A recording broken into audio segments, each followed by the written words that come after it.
Welcome back to Talkin Shift. Today, we're talking about a hot topic of the last month or so, the ZR1X. We're going to see where that conversation goes. After that, we're going to tell you guys where we've been, a little bit of the things that went down. You've seen some of the videos, and then we're going to talk about where we're going, where you're going to see us next, and what kind of videos are coming on the channel next. So let's kick things off. Every event I go to pretty much now, everyone's like, what do you think about the ZR1X? Because I'm a big Corvette guy. What do you guys think about the ZR1X? That thing's a monster. That thing is everything I was hoping it was going to be. I think they said it's like 1250, going to be like 1250 horsepower. It's got the engine out of the ZR1, and then it's got the front drive out of the E-Ray, but more power than the E-Ray had. So it's like all-wheel drive Corvette, performance hybrid, makes 1250. It's going to destroy everything in its price range. Yeah. Every single exotic is going to be destroyed by that car. Have you seen what the price range is? I don't know if they've announced it. Because I heard the rumors like around $250,000. Oh, I would definitely think. Since what's the ZR1's 180? Is that right? And then I'm guessing the ZR1X being 250 would make sense. Yeah, 200, 260 it says, it looks like. Yeah. I think that performance hybrid is definitely the way forward for performance cars right now. Mm-hmm. Worth every penny. It has the largest turbos ever mounted to a stock car. Really? Yeah. The ZR1 does. So the ZR1X has the same turbos. And then performance hybrid, it makes it one all-wheel drive, which is cool. And two, as far as if it's the same thing from the E-Ray, from what I understand, the front drive I know this, but the front drive is completely separate from the rear drive. So there's no like hybrid motor wedged between the transmission and engine or anything like that. They're completely separate.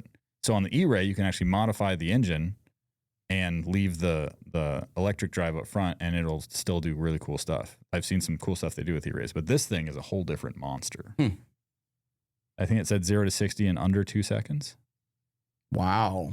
That's insane. Well, the E-Ray does it in 2 flat, right? I think. No. Maybe I'm thinking of a different car. Maybe the ZR, I don't know what the ZR1 does stock, but the ZR1X should be, and then it's supposed to be like an 8-second quarter mile in the ZR1X. That's freaking crazy. Yeah. In a car built by GM today. I'm so excited. The answer I give people when they ask me what I think about the ZR1X is my twin turbo R8 was literally the perfect car for me, but it broke a lot, mainly the transmission.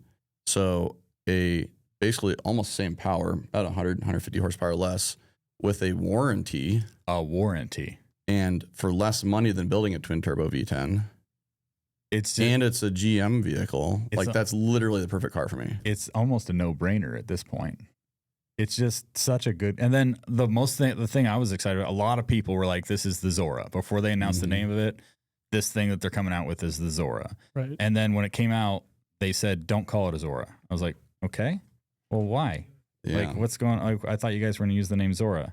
The reason why everyone thought that they were going to call it a Zora is years ago, before the C8 came out, GM copyrighted or trademarked the name Zora, so to indicate they were going to use it at some point, and they haven't yet.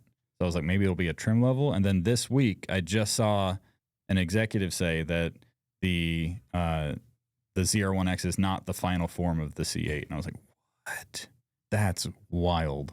Right? My Apple Watch is telling me my heart rate's spiking. Sorry. I'm really excited about this car. Yeah, I'm getting all excited. Just to think that they're going to have a more ultimate version of this car. Have we seen any testing from this car yet? Is there not the X? No. They teased a few things when they released it, but not much other than that. Now, thinking back to when they first debuted the C8, which was like right before COVID or in the middle of COVID? 2020 was the first year. Okay, so right in the middle of COVID, they debuted the C8. It was like 2019 July is when they debuted the C8.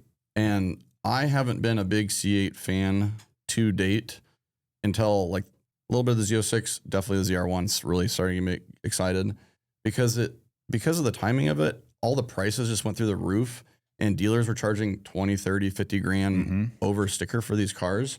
It just became a status symbol. It's just rich guys are like, I can afford one of these, and they drive one. They're not really, not everyone, don't get me wrong, but a lot of people just have them as like, I was able to get one.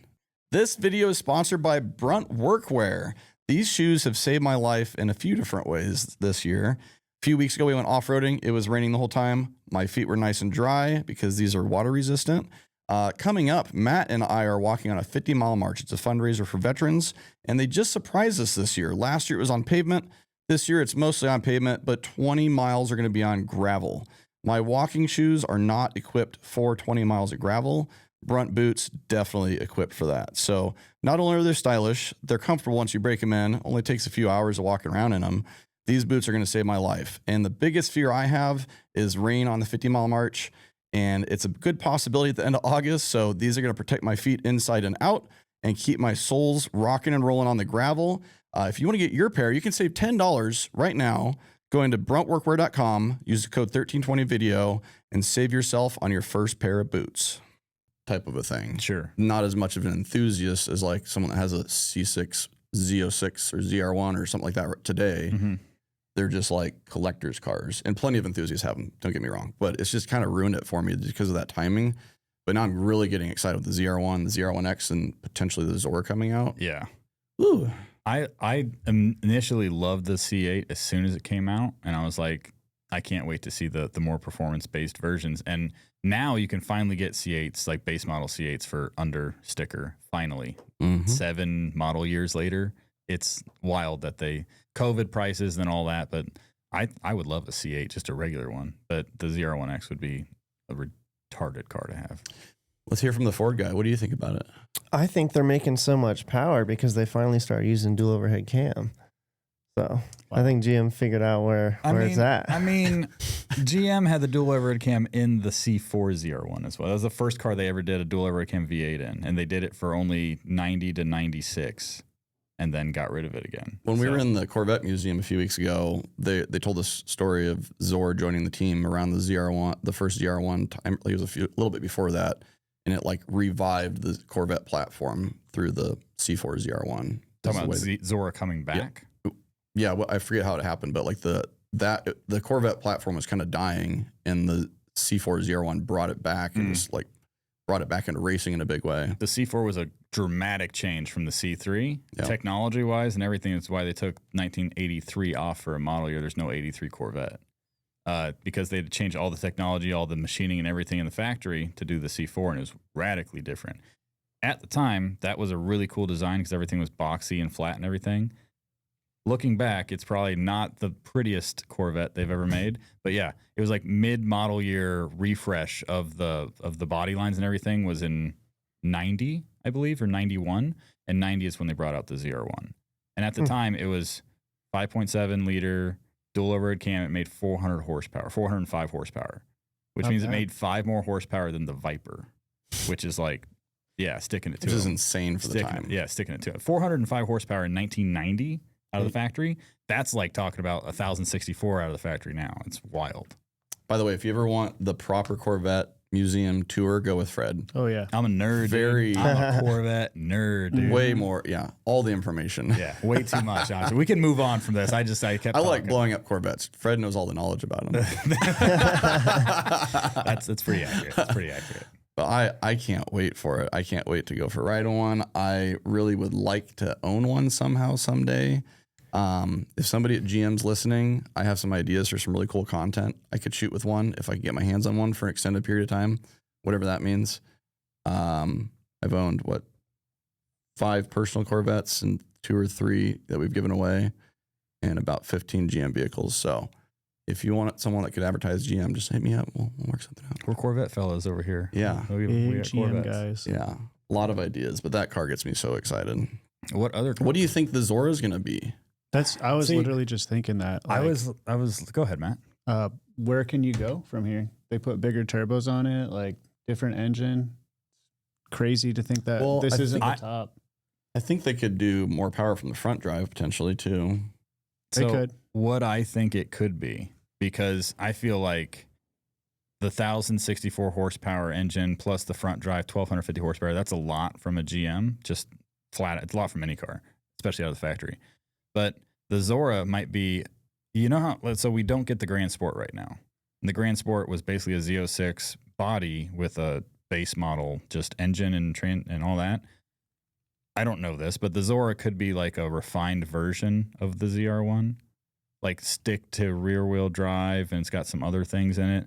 Make it like, I don't know, like a classier, because Zora wanted to do the mid-engine Corvette in the 60s and never got to. So that's why it's kind of like they should name one of the cars a Zora. But I'm thinking, like, since they've already done the craziest ZR1X, it's like, I don't think they're going to do a 1,400 horsepower Corvette. I think what they do maybe is make a ZR1 bodied car and have it just a little classier and just, I don't know. As a tribute to him. Yeah, exactly. Because the hybrid stuff would be completely different from what Zora would ever probably put in a car. Never thought about that. That's what I was thinking. Like, if they're going to do the Zora, it can't. There's no way it can. And now if it is, that'd be amazing. 1,320 horsepower out of a Zora Corvette would be fucking sick. But do you think it'd be strictly race car version or maybe a production car? No, I think it'd be a production car, just like a really, I don't know, classy, subdued, just tribute to Zora in general. It could still be really expensive. I would imagine it would be, but I think it could be something like that because I just can't see GM making another Corvette that makes even more power than the ZR1X. Personally, I heard someone said something that one of the executives is saying this platform's taking way more than we're throwing at it, way more than we thought we could throw at it. So they're just going to keep developing it. Yeah. Oh well, if that's the case, let's see a 1,320 horsepower out of the factory Zora. Yeah, hell yeah. I know for a fact on the E-Ray, there's a lot more room in the front for a bigger electric engine. So I feel like that could be a strong possibility. Like a bigger electric motor up front would make a lot of sense to me. Yeah. It's Snitton just pulled this up on the screen. Chevrolet Corvette Zora is rumored to be a high-performance hybrid all-wheel drive version of the C8 Corvette, which is what the I think that's an old article because everyone thought that the ZR1X was going to be what the Zora was going to be. And then it says it said hybrid powertrain. The Zora, now ZR1X, is rumored to combine. Yeah, so that I think they were just talking about These rumors have been going around for 5 years, basically. Yeah. And now we know what the ZR1X is. We just don't know what the Zora is. Because when I was told through the rumor mill right around when the C8 originally debuted in 2020 that it was going to be a twin turbo hybrid all-wheel drive around 12 to 1,300 horsepower. And here we are. But it's not the Zora. So we'll just continue to... Like I said, they copyrighted or trademarked, I can't remember which the term is, but they did that for the name Zora before the C8 came out. So I'd imagine that that's going to be at least a trim level of something. Oh, yeah, true. You know? When we saw the ZR1 at the factory a few weeks ago, when we were there for the Outlaws race in Bowling Green, it's just such a crazy car. Like the hood vents, everything on it's just so refined, so... I don't know. It's cool. There's a little, all the C8s have a little C8 logo in the back window, like repeated. Kind of cool. But you saw them in factory? Not the ZR1X. The museum. Oh, okay. When you walk into the museum, there's a delivery room, like showroom, basically. They have a prep room when you walk in, and there were two ZR1Xs or ZR1s getting prepped for the customers to pick them up. Paragon actually had one of their customer cars there when we were there, and then a week later they had like an open house with that car in Iowa. But there was one sitting there, a yellow one. I couldn't stop taking pictures of it. It was just so cool to see. I like yellow cars in general, but I think the new ZR1 in yellow looks fucking phenomenal. It just looks so good. It's a great color on that car. Yeah. I don't like yellow cars, but yellow Corvettes do it for me. There you go. Yellow C6 ZR1. Oh, yeah. Yellow C8 ZR1. C5 Z06 in yellow looks pretty good too. That Millennium yellow looks real good. That's a great color. Terminator Cobras. Nah. Yeah, those do look pretty good. My friend had one. Those tropic yellow Fox bodies. Those are rare. Those are rare. Yeah.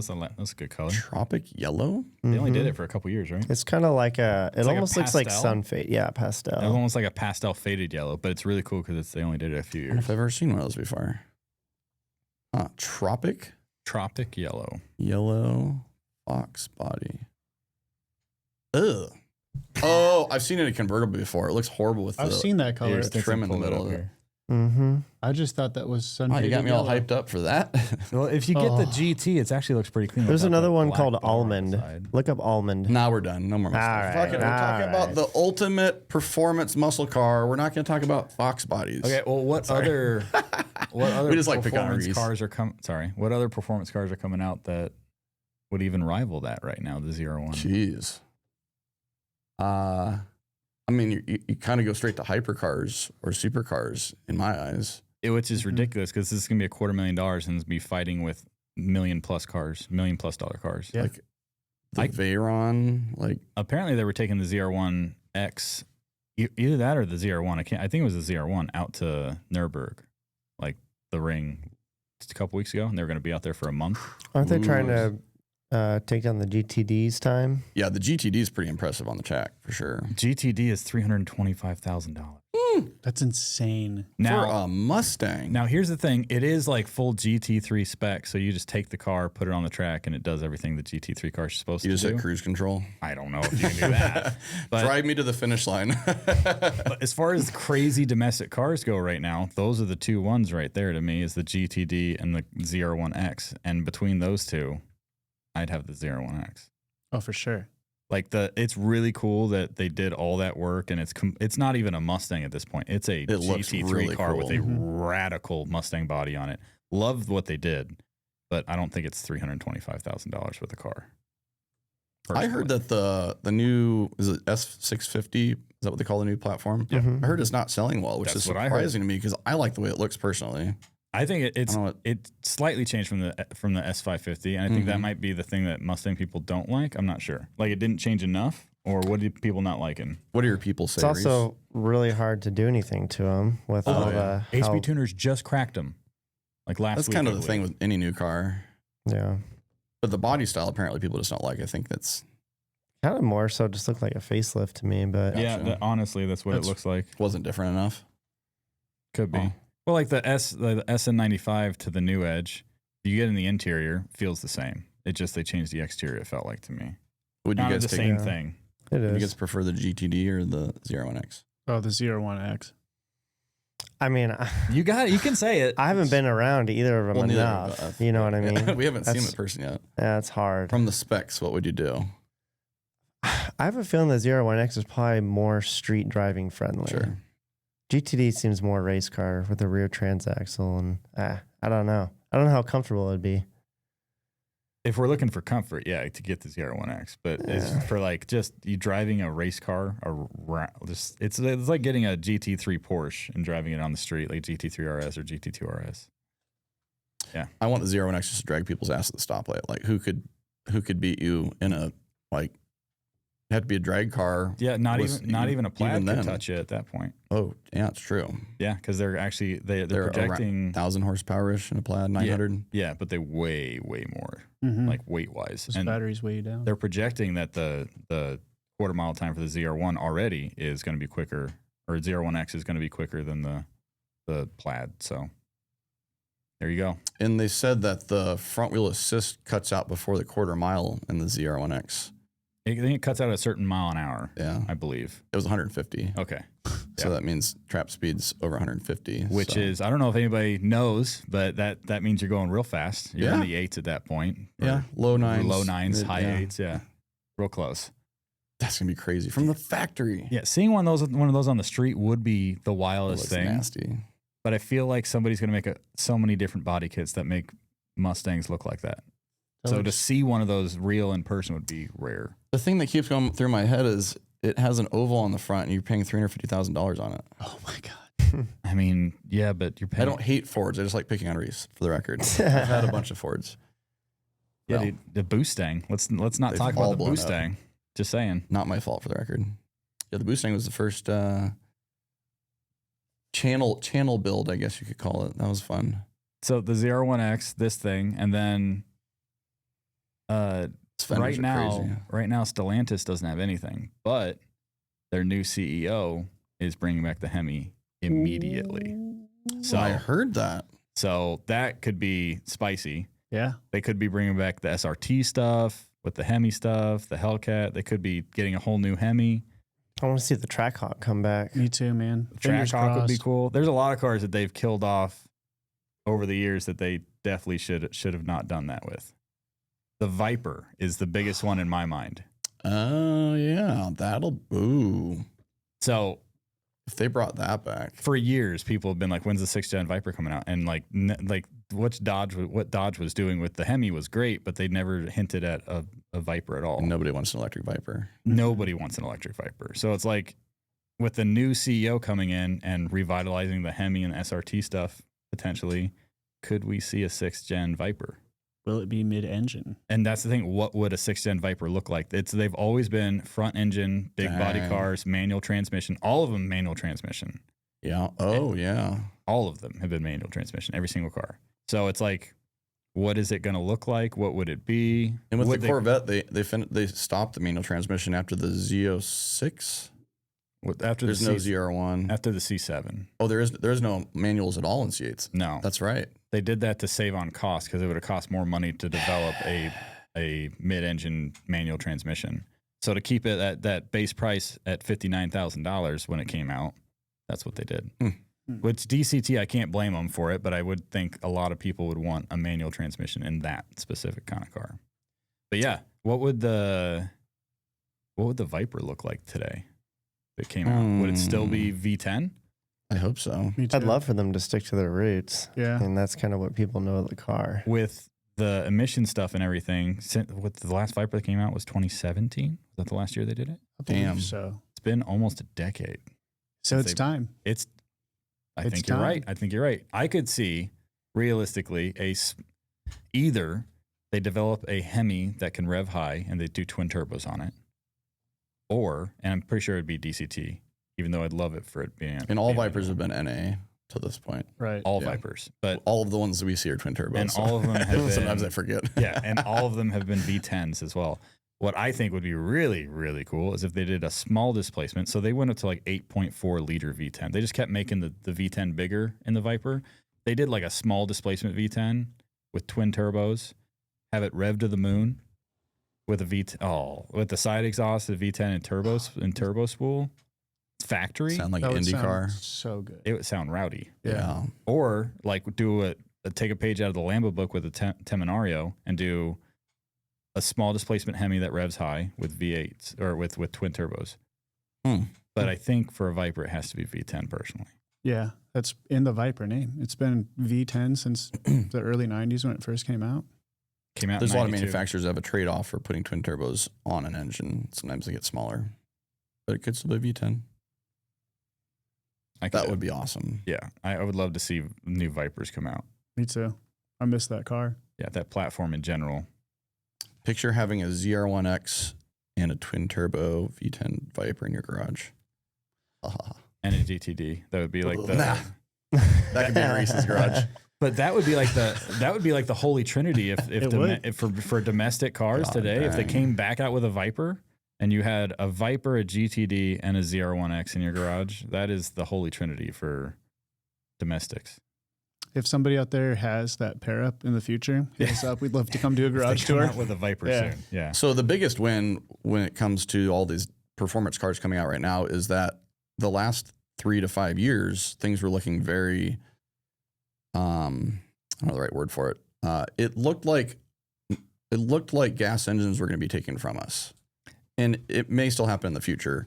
But this is now like the EPA had their wrist slapped, and now we have all these really cool platforms coming back. Well, this is amazing in my eyes. It's a revitalization of the automotive industry because everyone, like the government said, EVs by 2030, and then I mean all the companies tried. Yeah. They tried, and they're like, hey, we can't sell these pieces of junk. So we're going to start making other stuff because if you're a Ford dealership and you have, 20 Mach-E's on the lot for months and months at a time, that doesn't help anybody.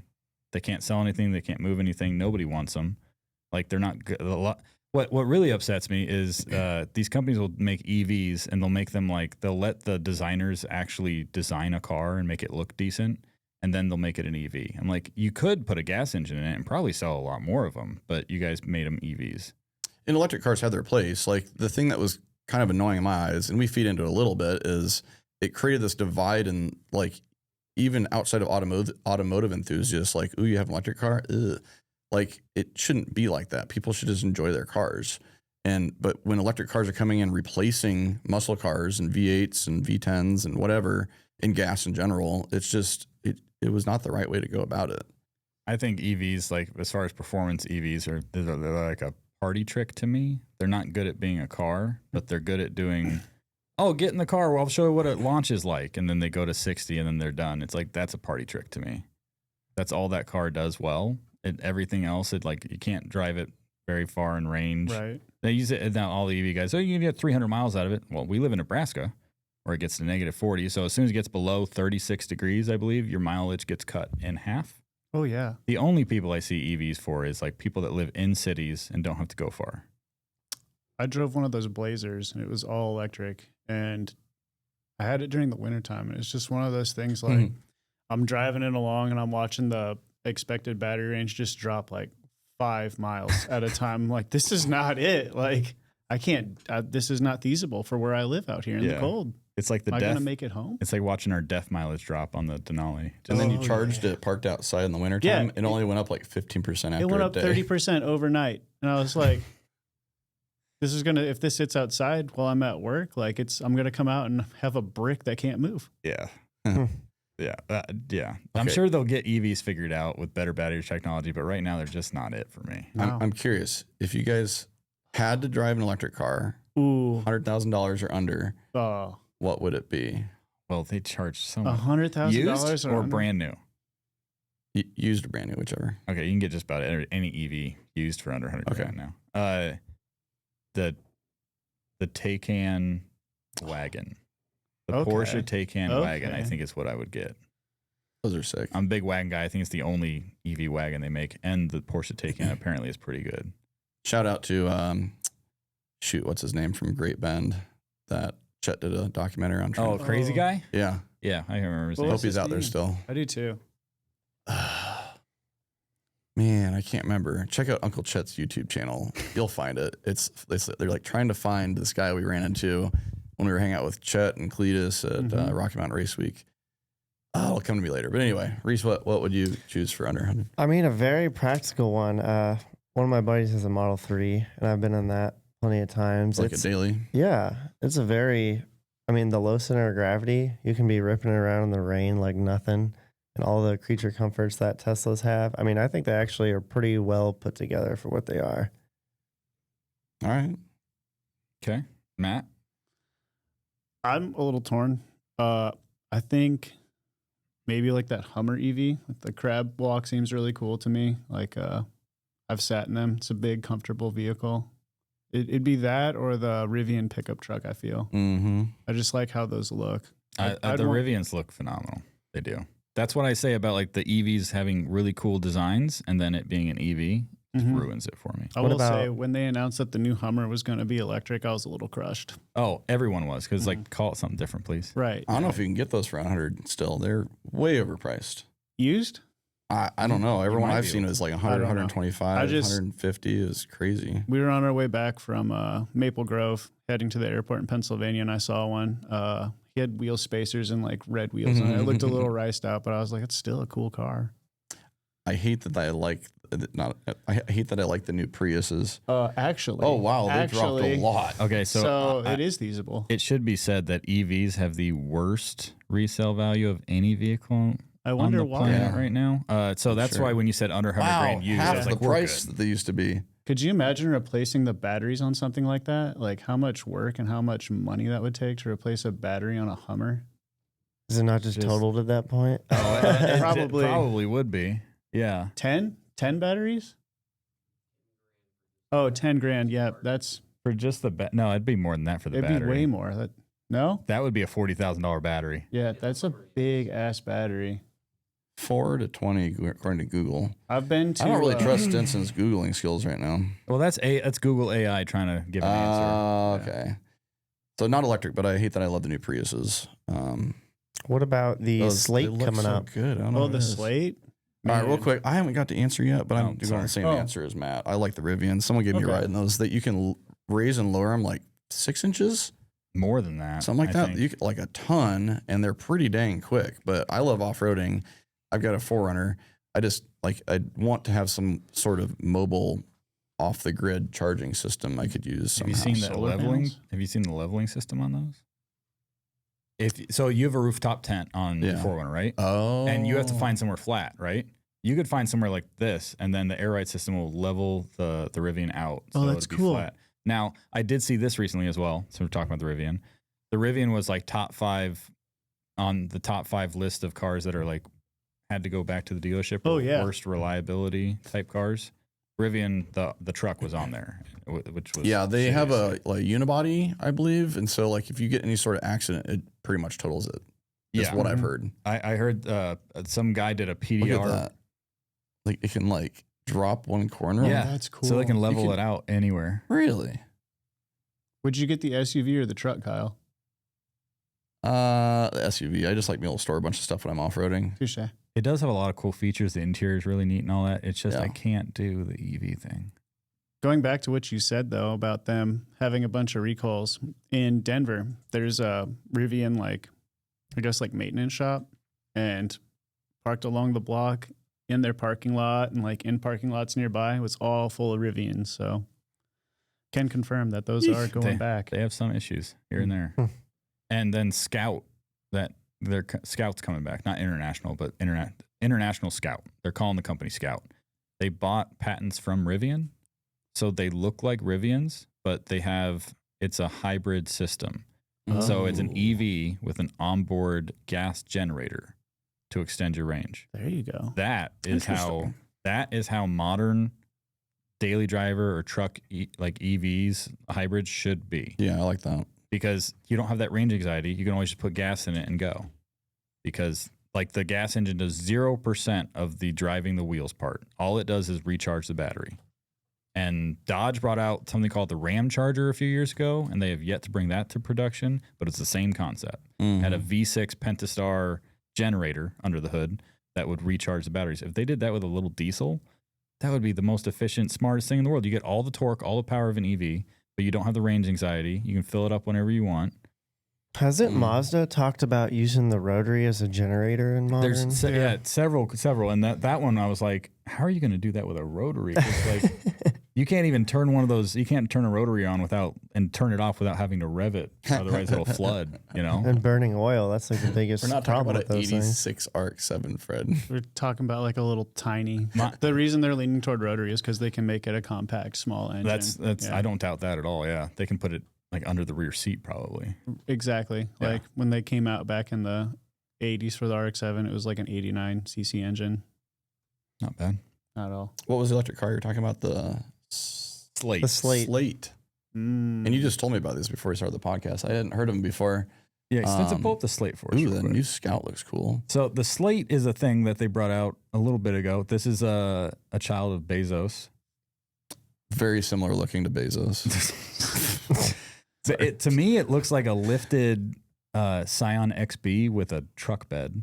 But what it was initially supposed to be was an under $20,000 little EV pickup, bare bones. It comes just the one color. You can wrap it if you want to, but just a very simple vehicle, which a lot of people were wanting. Like a lot of people want an S10 or a Ranger that is an actual S10 or Ranger size. Because when you see in a Colorado these days or a Ranger, that's the size of an F-150 from 10 years ago. Yeah, they got It's really big. ridiculous. Everyone wants something small like this.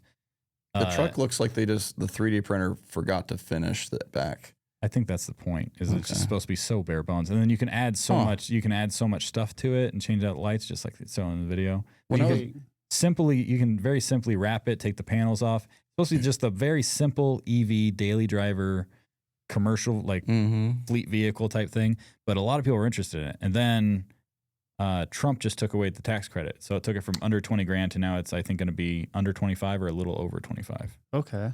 Still not bad. Wait, so you have to spend enough to get the credit or what? So every EV or hybrid, I believe, got a $7,500 tax credit. Yeah.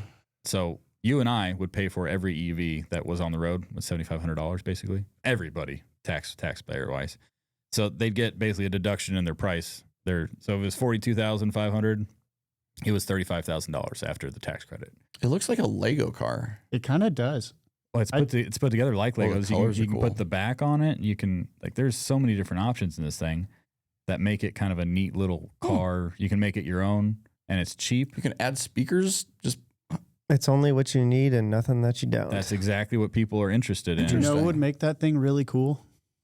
A twin turbo LS under the hood. hell yeah, or put it in the back in the truck bed. I like that. This is I hate to say it, but this is a vehicle that I'm sure at least one of my nephews would love, because I tried to get him to drive manual. I was like, I'll teach you. He's like, no, I don't ever want to learn manual. I never need that. I was like, okay. And I was Huh. like, this is the type of vehicle for him. It'd be like very bare bones, nothing fancy to it. Get you to A to B, under $25,000. Did it hurt to hear that? Like, It as a car did. guy? It did. But then I took my cousin's little kid out, the 6-year-old, in the Harlequin the other day, and he had never seen somebody shift a transmission. He asked me, why are you moving that thing so much? And I was like, I'm shifting gears. And then I had him go from 3 to 4 and then 4 to 5, and he was hooked. I was like, yes. There's hope. Yes, we have another one. We got another Plant one. the seed. Yeah, we got another one. All This right. reminds me of a little truck that they debuted at when I was in Bangkok. They had the like auto show, and I think it was like $16,000 for a brand new little mini truck. Probably $16,000. Probably no safety in that thing. Probably not. There's no safety in Thailand in general. No, that's what I'm saying. It's like for that car to be sold in the U.S., it's like, yeah, 16 grand. It's like, but the safety commission or whatever would be like, no, this thing wouldn't last 5-mile-an-hour wreck. Stinson just had something pulled up. The BYD That China company. Yeah, So it's like Tesla, but nice. Tesla, like if you look at their paint quality, their panels, just panel gaps. It's like they were developing a car and they never finished it, and they just kept making it over and over again for 15 years. And the BYDs are like super nice. The sound systems are amazing. The interior is amazing. The paint looks good. I think it's called Build Your Dreams, I believe is BYD stands for. I liked those a lot. I've heard so many good things. Also, I think it's one of those companies where their cars look like other It looks cars. like a Urus, kind of. It It's looks like a Urus and a Yeah, they are a little bit of a Lexus knockoff. put together. there are some That companies looks that, like a Porsche Cayman. no, Cayenne. What's Yeah. like Grand Theft Auto just like merges a few cars when they make like their I feel like that's what they did here, but I've Yeah. heard they're so good. You They're know, all it's funny. I think we've been talking about electric cars for longer than any other topic today. Let's move on. Next. I don't like that. Let's move on. For the record, we don't hate electric cars. I just didn't like what it was doing to the economy of vehicles in general. Sure. If you haven't ever been in a Tesla Plaid, definitely go for a ride in one. Have the owner launch it in a safe place. Reese went for That his first thing ride took in me March. by surprise at highway speeds. Mm-hmm. Yeah. Pretty impressive. They're pretty. They're neat. Like I said, it's like a party trick to me that they can do that. I just don't. Yeah. Kind of like a one-trick pony type of deal. Yeah. There was one at Power Cruise last year. Oh my God. My 900 horsepower ZR1 could not keep up with. That hurts. It was like we were fairly even. He was like slowly pulling second, third gear, and then all of a sudden on the top end, which is mind blowing. He'd probably just charged it if that makes you feel better. Yeah. Fresh It charge. does Fresh not off the charger. make me feel better. Thanks though. We Yeah. actually got to go around Power Cruise in that at the end. Yeah, Gup, the owner of Power Cruise, hopped in the driver's seat, and that was frightening. That man has no fear. We split two people who were racing. Like, you know how they have that straightaway on the Yeah, drag yeah. strip? They were doing this, and he went right up the middle, and we walked out of their lives. Taking turns at like 90 miles an hour. We're just having a blast. It was a great time. Where I we would talk been? about that new Lexus. I like that. Oh, we can. What's that? I would talk about that new Lexus. What new Lexus? The like race car one the replacement for the LFA. What's it called? Have you not seen this? You haven't seen it, dude? It's so cool. Stinson, pull it up. Has Stinson Stinson, seen pull it Yeah. up. So Kyle, there's at Goodwood this year. Oh, yes, I have seen those. Okay. It was a Thank camo car, God. so just like I want to hear it again. If you do could too. play. LC200. Just look up Lexus Goodwood LFA successor or something. It's like something that. 200. The video was playing on a TV at like a bar or something, and the sound of this car was insane going around Goodwood, and they were actually going pretty quick. Some people just like parade cars. They were giving it some good gas there. Like I'm sure didn't want to wreck it on a main stage, but listen to this. God, that thing looks wild. I love the guys that work there in their race suits. Goodwood is a bucket list event to go to for sure.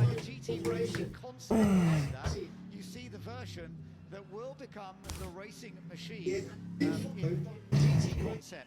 How this is all actually going to come out now. Have a listen, as you said, Bruce. Have a listen, because we don't know what the engine's in these. Get on are it. yet. Come on. What do you reckon? That sounds so good. Yeah, they haven't announced what the engine's going to be at all. I'm excited. It The sounds LFA great. was a V10. He says, "Have a listen," and it doesn't stop talking. As well as having its own races all around the world in various championships, is absolutely exploding in terms of numbers all around the planet, and very much a Toyota would be welcome at this level, whether it's a Toyota, Gazoo Racing, or even a Lexus. Of course, the luxury arm as well. We don't know how it's going to go. Well, a little bit of a parade lap, but What do you think the power plant would be? so the original LFA had a V10 in it, and that's like was a bespoke engine they did just for the Rev for to like that. 12 grand or something. Something ridiculous, yeah. And I believe Yamaha They took them years to tune the exhaust, literally. I would hope this would be, since it, thank God Lexus didn't do an EV in this situation. Because the V8 in the race car that you could hear sounds amazing. All right, I don't even know if it's a V8, but the engine in the race car sounds amazing. I would love to see another V10 out of it, since they did one in the LFA. I feel like this one should be another one. That would be cool. Do you think it'll be naturally aspirated? Yeah. It's from what the race car sounded like, it didn't sound like it was like turbos were choking it, or you didn't hear any turbo whistle, and that's straight race car stuff. So Do you think they took both out so we couldn't figure out what's in that? it? Yeah, Kyle, that's exactly what they did. That's what I was thinking. We're going to develop this car and then remove the turbos just for Goodwood to mess with people. No, I mean, do you think they took both of the cars out together to you mask couldn't- the sound of the new one? Could be. So if you've heard of LFA in a parking lot revving, that's one thing. But when I was in Australia, I went for a ride in one in Melbourne, I think. And we went up through like city streets and stuff. Oh my God. It doesn't make sense till you're riding in one. You hear it under power. It's just, there was one at the half mile too. It's like, It just has that sound that no other, there's a few cars where it's just like a V12 Lambo that has a very distinct sound. That like an LFA just has like a, what is that? Like as soon as you hear it rev, you're like, it just pulls a crowd. Doesn't matter what it is. It's like, you could not be able to see the car at all, and you're going to walk towards that sound. It just sounds ridiculous. It's bliss for your ears. Yeah. sounds very light, like very. It sounds like the rotating assembly weighs Like a 4 light ounces. beer. Yeah, so they just Yeah. sounds ridiculous. Oh, here we go. Stinson's going to treat us to some LFA sounds.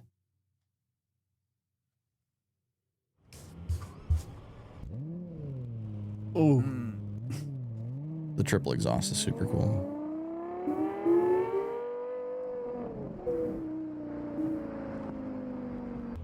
It's almost like if Ferrari did a V10. yeah. Oh my God, that's good. So you really have to hear it driving. Sitting in a parking lot revving just doesn't do it.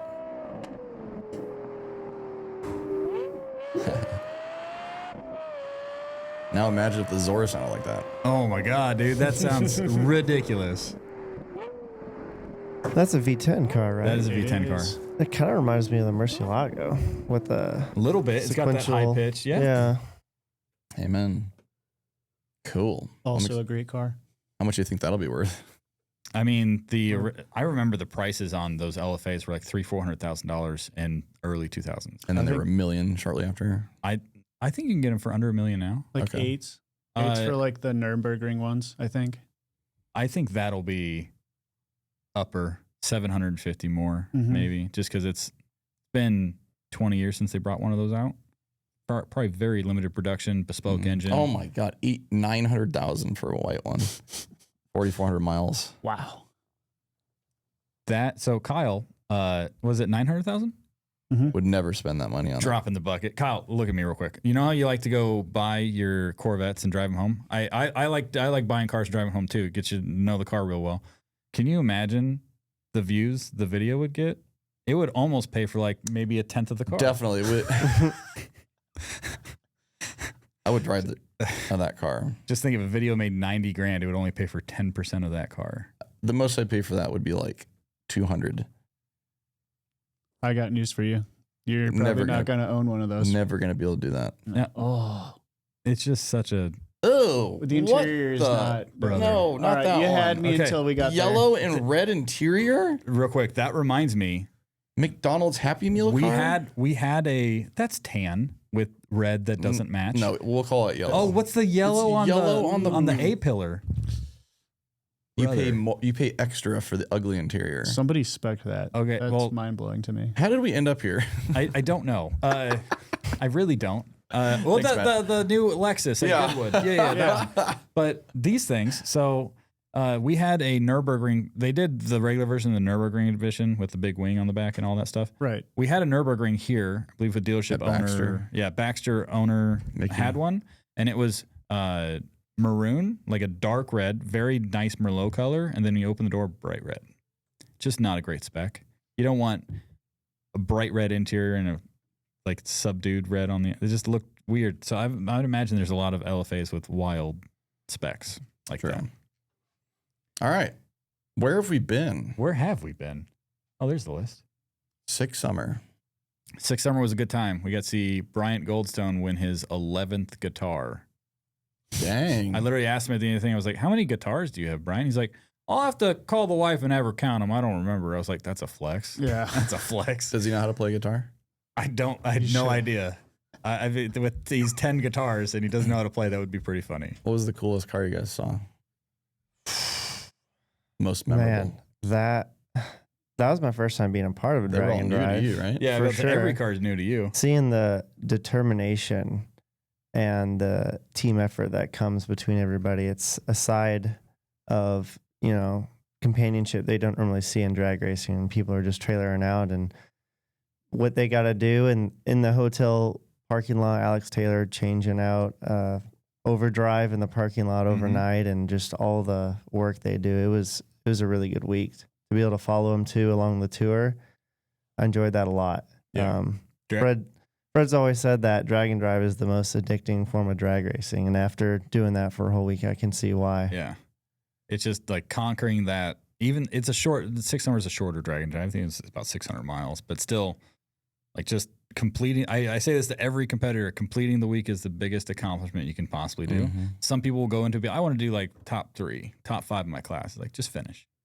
Like Mm-hmm. the new people that I talk to at Dragon Drive, it's like, what do you want to do? And they say, top 5, whatever. Okay. Then day 4, I talk to them. What do you want to do? They're like, just finish. Mm-hmm. That's all they want to do. It's like, because it's the biggest goal. I've seen grown men cry because they didn't get, they were at sick week. They didn't get it the first year they went. The next year they went, they made the whole week. They cried. 40, 50-year-old men crying because they finished an entire Dragon Drive. I love Dragon Drives. And six Summer was just a good time in general. I guess I take him for granted now after filming like 30 of them, but it is completely different environment, and the people that show up there, everyone's just instantly family. Like everyone helps each other out, Right. and you get to hang out with everybody for a week rather than a day. Yeah, It's like a race car family reunion Yeah. almost. It's really cool. It's like a vacation for car guys. Mhm. Like you get to drive your car, drag race it. So, what was your favorite car? Oh man, that was hard with how many competitors were out there. Okay, Fred, we'll come back to you. Ooh. A car that I saw, I wouldn't say it was my favorite, just one that stuck out on the first day, was a twin supercharged 69 Camaro. Oh, I saw that. Oh, yeah, he was there Supercharged last year. V'd out. So I wasn't there last year, so I Yeah. hadn't seen it before. So I walk up to him and he's like, yeah, they're marine supercharged setup on it. I was like, and it was loud. It was super loud. Yep. I was like, that thing's awesome. It wasn't crazy fast or anything, but that thing was super loud. That just the setup on it, really clean car and everything. But following the Cletus, the Cletus and his boys for all week was just fun, just because, some of those, I thought the cars would do just fine. They ended up breaking. I think most of the cars broke. Mm-hmm. They fixed them and stuff, and it was entertaining. That was like every day you could go over there and it'd be entertaining every single day, no matter what. It's a party everywhere they go. Yeah, exactly. All right, Reese, you've had a minute. There was a truck that really caught my eye. It was a older red F100 that had a Gen 2 Coyote and a 10-speed in it.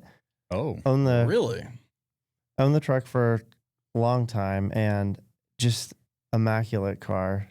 And So older generation truck than the Lightnings. It was like, what, 80s? yeah, I think it was like Old, 60s. F1, Yeah. Okay, F1. All right. And when people seeing how much they street drive them, and the fact that they look immaculate too, Yeah. and the reliability behind them is pretty cool. I like Mhm. seeing just the simple street car stuff. It is mind blowing to see some of these cars, how nice they are. Like literally like SEMA car quality builds. That what's the Cowboy Nova. Yeah. Cowboy Nova, that thing was so nice. There's lots of Tom Bailey's cars. I don't know how they keep them looking good. Oh, after doing also that to them. that I think it was a Ranger that. It was like a 90s white Ranger with the tan on the side. He kind of had it done up. Yeah. So that was a SEMA That was truck sweet. build. It was a Young Gun SEMA truck build, and it was a Ranger with. He wanted to do a wide body, so he just ordered a pre-runner wide body kit for a Ranger. So this is for off-roading stuff, and he built a whole. He had never built a drag car. He had never been to a drag strip, and for Young Guns, he built an entire drag car chassis and everything, and then Stick put shift. the wide body on it. Yeah. T56.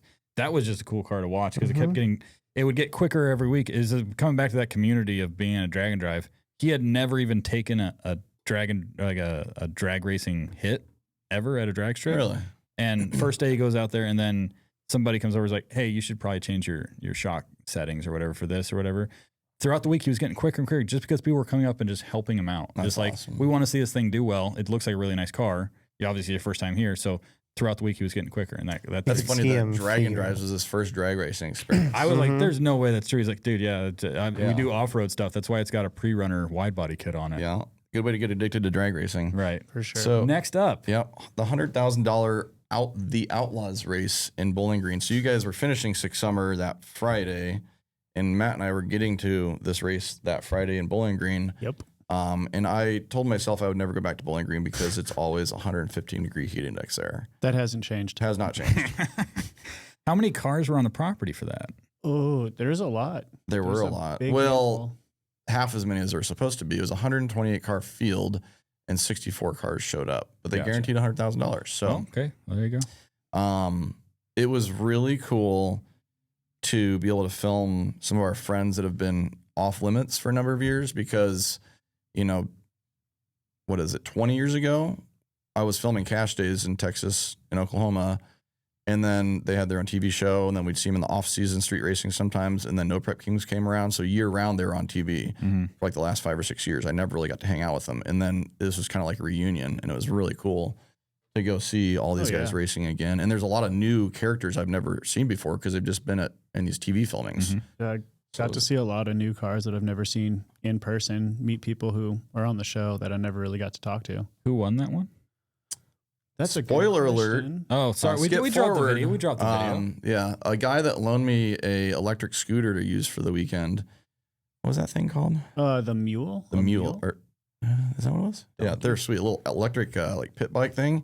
And it was a model they hadn't ever had. They just released it, and it went like 40 miles an hour or something. And you can do something to them, go 55 on an electric bike.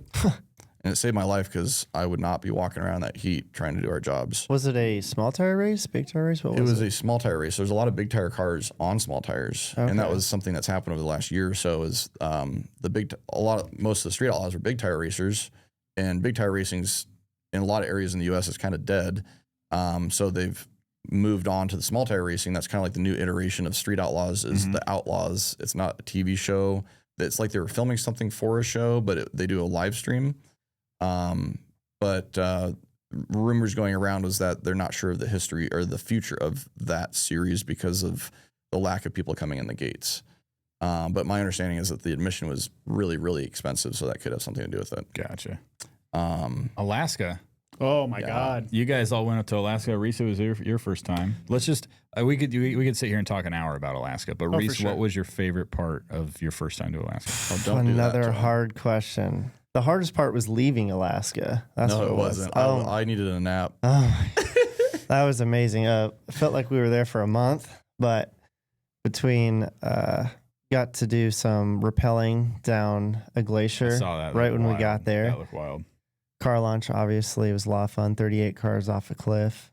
Oh, 38 this year. Mhm. Yeah. Damn. There was a lot of firsts for that, too. Hell yeah. We weren't sure I was going to go because they rearranged things because of how much the bank got Right. eaten up by Right. the river. And it was actually great because there were more spectators could see the view of the cars because they chopped a bunch of trees out to give them a view, and it went really smoothly. Other Nice. than one almost landing on me. A couple of cars actually hit the trees before they went off the cliff. So they used a forklift, and I believe they sent a total of three cars off the edge with a forklift. And then one of the cars didn't have forward gears, so they sent a van off in reverse. No, really? Yes. It did That's really awesome. well, Yes, too. It did. It did great. Was that off Check the it out on free- YouTube channel. Was that off the free ramp? Yes, the free ramp. That sounds sketchy. Yeah. All right, so after car launch, My first off-roading adventure, too. That was a whole day yeah. ordeal. I was in a Tacoma on 40s, and he knew how to drive. I believe he was the only car in the entire group that didn't get stuck once the entire day. Nice. That was a lot of fun. Good off-roading. Yeah. What else? Did We you went guys- hikes through the Yeah. mountains. That was good Jet too. boats. You guys dropping Jet boats? How did I forget Jet about boats. that? You guys dropping video of all that cool Yeah, stuff? they'll be coming Yeah. soon. Yeah. Hell yeah. Hell yeah. Stay I was tuned. in Yeah, stay tuned for that, folks. Few weeks. in a like a 14-foot long big block Chevy jet boat. Yeah. little, Basically a the bathtub tiniest- with an engine. tiniest boat driven by the biggest dude there. Yeah. Yeah. Woo, Grant's that was fun. hilarious. I love that guy. You guys were literally like, I don't know if the back was coming out of the water because the water was splashing, but it was like, rip, Oh, rip, Yeah. We for sure were going airborne on some of the waves too. Yeah, that was a lot and I was of like, fun. do you want to ride back in another one? Because it looks like you're pretty wet. He's like, oh, no, I'm loving this. I'm Yeah. like, hell yeah. Yeah, it was good. The funniest thing is, like, I was checking in with Reese a few different times throughout the week. I'm like, all of this is new. Like, everything we were doing was new to you, right? Oh yeah, 100%. And I take that for granted sometimes. This last 4 months of my life have been absolutely insane. And that's just our normal life. It is, man. But I'm it's- glad you're having fun doing all this stuff. It makes that we it do. more enjoyable for me because Yeah. I just see how much fun you're having. I forget how lucky it is that we get to do this stuff, especially in Alaska. Yeah, Pretty Alaska crazy. is just ridiculous. Speaking of all the cool things we get to do, where are we going? Oh no, we're not done yet. We had Oh, cat. we're not? We're halfway through the list. We've been a Oh. lot of places in the past month. Well, Cash at the Hill. Yeah, we'll wrap this up Cash Days at the real Hill. quick. So Cash Days at the Hill, we were there Friday, Saturday. Saturday got rained out, which sucked. But Friday was pretty cool. Obviously, at the Hill, it's just a wild venue in general in the middle of nowhere, Ohio. And you go to the finish line, all of a sudden you go 150 feet up. It's just wild venue. Still haven't been there. Really? Yeah. Oh. I haven't. That's the one track I haven't been to yet. Oh, it's pretty wild to see in person, and especially when you try to go to the top of the hill with the scooter, and the scooter Mhm. doesn't make It it. does You're zigzag. like, I tried. Thing would not. Yeah, it's Oh, just, That's steep. It's But they had That's a real deal. a new event there. oh my gosh, this was the most fun that we had all week. So we filmed race cars Friday, which was fine, all great and everything. But Saturday, when we were waiting for the rain to go away, we did a they call it a Barbie Jeep race. So Power Wheels race down not the hill. So don't imagine a 150-foot hill because that would have killed people. But That's what I thought they were doing. yeah, that's what I thought. And I was like, oh, geez. They did it at another hill that like kind of S down, and they sent like 20 people, and we'll have a video of that. I don't want to get too much into it, but it was entertaining to say the least. There were some wrecks. Can't wait to see that. Some broken bones. It was pretty entertaining. Oh, broken bones? Some girl broke 3 ribs and messed up her wrist.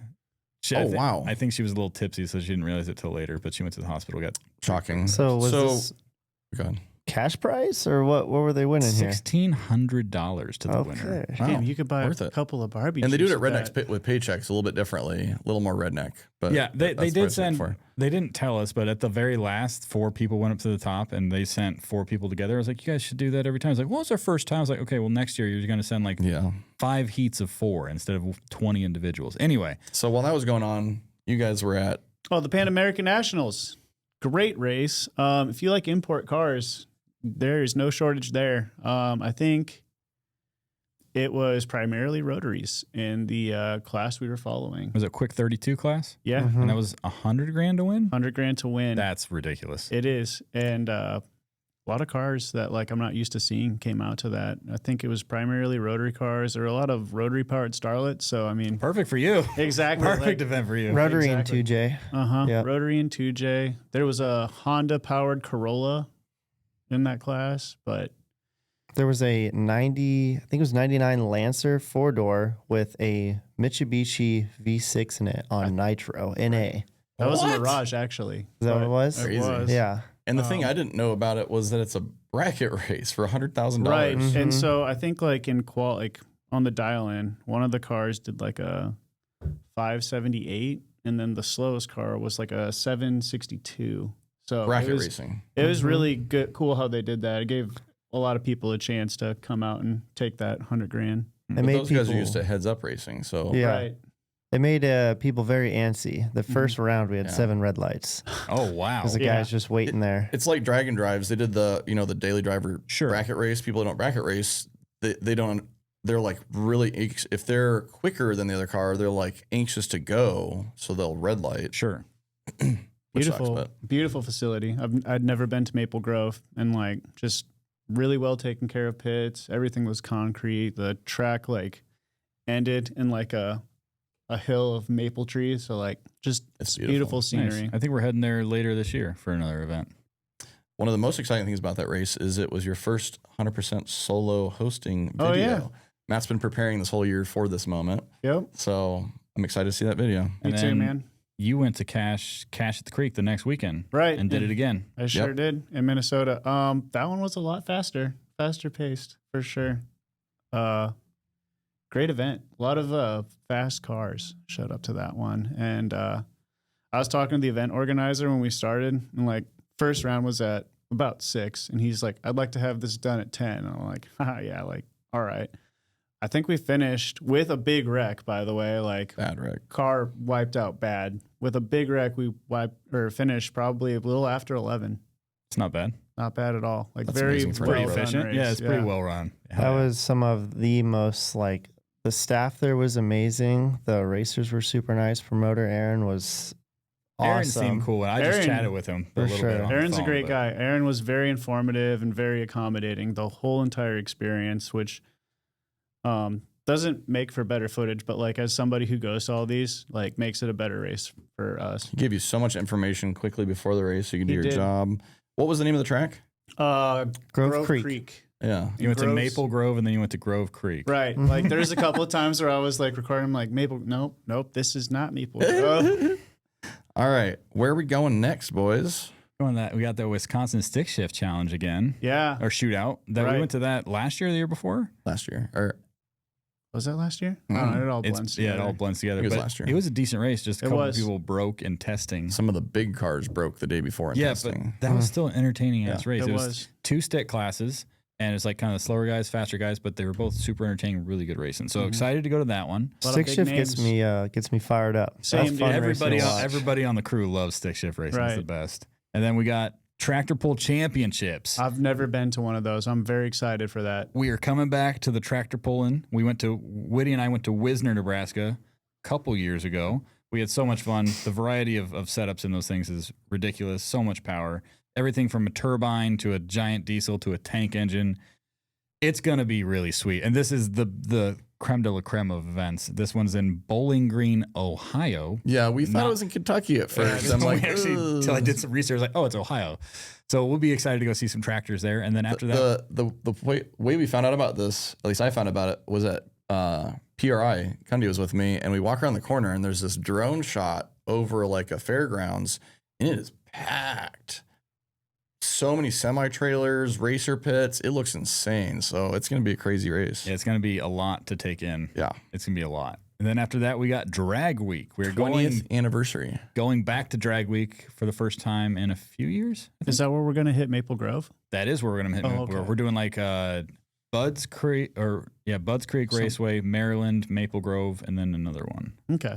So that'll be another East Coast one, just kind of like 2019 when we did that one. except we're not hitting Atco because Yeah, it's closed. So. Atco's closed, but yeah, it'll be similar to that one. And we haven't been to Drag Week in a while, so I'm excited to see some cars that go to that don't go to the other drag events we Larson go said to. he's trying to get a vehicle ready for it. We'll see. Ned Dunphy's bringing that Because blue Larson was Viper at out. the first Really? Yeah, I don't think I have seen that car. That'll be we pretty haven't seen the cool. car in person yet. Really? He's only taken it to Drag Week. Yeah. Cool. Yeah. I want to see Larson with an S10 out there again. Oh, Hell yeah. that would be so cool. That'd give me Yep. chills seeing that. At one of Exactly. those But he was things. at the first drag week. We reminisced about that on the previous Talkin Shift. You guys can find that on our channel. There's a few other races we can't talk about. Hink, wink, wink, hint, hint. You will find them on our channel. So hit that subscribe button. Also, 20th anniversary of Ice Cream Cruise here in Omaha, Nebraska, Hell yeah. just over the river in Iowa. We have 15,000 people there on Saturday. We've got a puppy contest, fireworks, drag racing, burnouts. What am I missing? roll racing, Concert, roll racing. tons of food. It's just a party. If you've never been to an event like this, Ice Cream Cruise has its own atmosphere. And if you have been there, tell your friends, but not too many because we sold out the last couple of years. So It's like an automotive festival. exactly. Kinda. It's kind of like Grid Life, but for drag racing, street racers. Yeah. Mark your calendars. That's the end of September 26th to the 28th. Yep. Mark your calendars or book your flights, whatever you guys got to do. Come out. Pre-registration starts in a few hours. after this, it'll be, yeah. Anyway, thank you guys for tuning in. If you've made it this far in this video, you love this video enough that you need to hit that subscribe button so you can see more Talkin Shift and more 1320 videos. We'll see you guys next time. Bye.